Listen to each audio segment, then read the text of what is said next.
Have you ever met a person who hasn't ever heard the story of Titanic? Unlikely. Even if you ask a 10-year-old, they'll tell you exactly what took down the gigantic ship. However, some survivors of the sinking legend would beg to differ.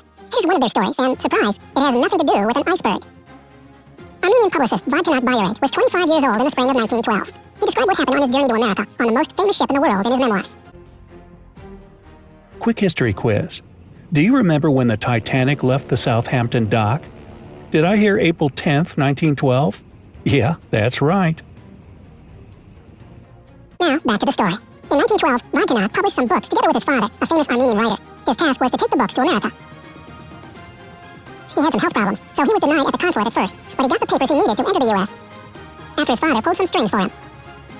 Vodkanak caught the legendary Orient Express from Istanbul to Le Havre, and from there, he made it to Southampton. He learned that the nearest ship departing for the New World was the Titanic, which everyone was talking about. He was pretty excited about the journey, and arrived at the port neatly shaven and smartly dressed, with a trendy cap and massive glasses that were popular in the U.S. at that time. The writer met three men with whom he shared cabin 804. They were two Englishmen and a French guy from Alsace named Morin. Because Morin and Vodkanak were around the same age, and Vodkanak could speak excellent French, they quickly became friends. They would hang out on the deck, at the onboard saloon, the bar, and the library. None of them could possibly imagine what would become of the unsinkable ship just days later. They went to bed rather late on April 14th, just like on the other nights. Shortly after midnight, something that sounded like a big explosion woke everyone up. Bam! The night lights went out, and the Englishmen were jolted from their bunks by a strong push. One of them injured his head, and another one his arm. The two new friends helped them up, took a few belongings with them, and left the cabin, not knowing that they would never step back in it. Vodkanak only took his passport and all the cash he had, about $54. It was clear that something was wrong, yet it was quiet in the corridor. The young men tried to find out what was going on. None of the crew members wanted to say anything, but a few minutes later, it was impossible to deny that the Titanic was going underwater. Vodkanak noticed the sailors were getting the lifeboats out, and commanded they were only for women and kids. Some men tried to sneak in anyway, but gunshots were fired off to prevent them from doing so. Vodkanak and Morin looked at each other, understanding they had two choices. Stay on the sinking ship and say goodbye to their futures, or at least try to save themselves by jumping in the water. Both wanted to live, and both knew they could swim well, so the choice was obvious. Morin managed to get them two life vests. Vodkanak put his passport and money in a little bag and tied it around his neck. The Titanic's bow was already underwater by that time. It must have taken them real courage. Imagine you're in the middle of the high seas on a sinking ship, and you know no one will save you right away. A lot of people in this situation wouldn't have dared to take it to the open water. So Vodkanak and Morin jumped and got instantly separated by a sudden wave. It only made things worse, because braving this catastrophe with a friend was one thing, but doing it alone was way scarier. The water in the North Atlantic that night was just below freezing, at a scary 28 degrees Fahrenheit. The young writer felt his arms and legs go numb, and he was understandably getting weaker and weaker every second. He lost the life vest, and now his only hope for survival was a lifeboat. He was about to faint, and it wasn't getting any warmer in the water. Just then, he bumped into something. It was a lifeboat. But if you're hoping for a happy end at this point, I'll have to disappoint you. The boat was so overcrowded, they pushed the young man with a paddle when he tried to stick to the boat. He begged for help, but they refused to show mercy. Their logic was simple. One extra man in that boat could have made it sink, and no one in it would have had a chance for survival. He had to let go of the boat, and what happened after is a miracle.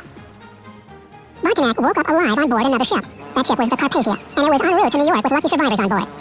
The writer had a terrible headache, and he saw double, but what mattered most is that he escaped from the freezing ocean. How did he do it? He couldn't remember anything. The next evening, the ship made it to New York. Without his passport and money, which he must have lost at some point during the rescue, Vodkanak was taken to the hospital. 12 days later, a woman came into the room, and all she could say through tears was, "Oh, my dear boy." She turned out to be the person who saved Vodkanak. Mrs. Astor was in her 50s, and she told the young man the lifeboat he tried to get into didn't actually leave without him. Mrs. Astor told the sailors that the young man was her son, and she wouldn't let them go without him, since she'd already lost her husband on the Titanic. It turned out she kept Vodkanak's passport and money, and invited him to visit her when he felt better. After he recovered, the writer was reunited with his family in Boston. He even received all the books he planned to sell in America, since they were traveling on a different ship. Vodkanak lived a long and happy life, and, as a great storyteller, he shared what happened to him many times.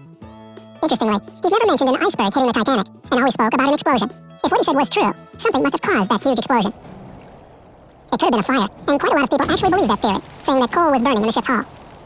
That fire would have started long before the ship's departure, and there was simply no way to put it out. Titanic must have left with the fire still ongoing, and the flames weakening the hull so much, it couldn't survive its meeting with the iceberg. Supporters of this theory use pictures of the Titanic leaving the docks for evidence, pointing to a huge dark mark on the hull. Even if that's true, though, it's still not obvious whether the fire led to an explosion, and supporters of this theory don't deny there was an iceberg. Another theory that explained the explosion claimed that there was a German U-boat involved in the sinking of the Titanic. The Armenian writer was, in fact, not the only survivor who mentioned they heard explosion sounds coming from somewhere deep in the bowels of the ship. And they'd also claimed they'd seen a searchlight coming from some ship shortly after Titanic had sunk.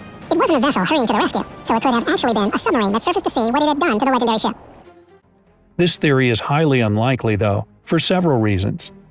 First of all, as you know, the Titanic sank in 1912, which was still a time of peace. No country in the world would dare to kill thousands of people and provoke other countries for no reason. Secondly, A U-boat from Europe couldn't have gone that far in those times, and it couldn't have been stationed in that region either. It simply wouldn't have survived there for a long time.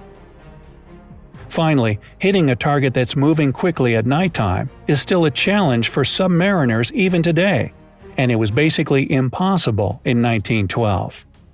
It's hard to tell what could have made a man who survived such a tragedy remember things that did or didn't happen. Let's hope that in the future, scientists will be able to explain all the mysteries surrounding the Titanic.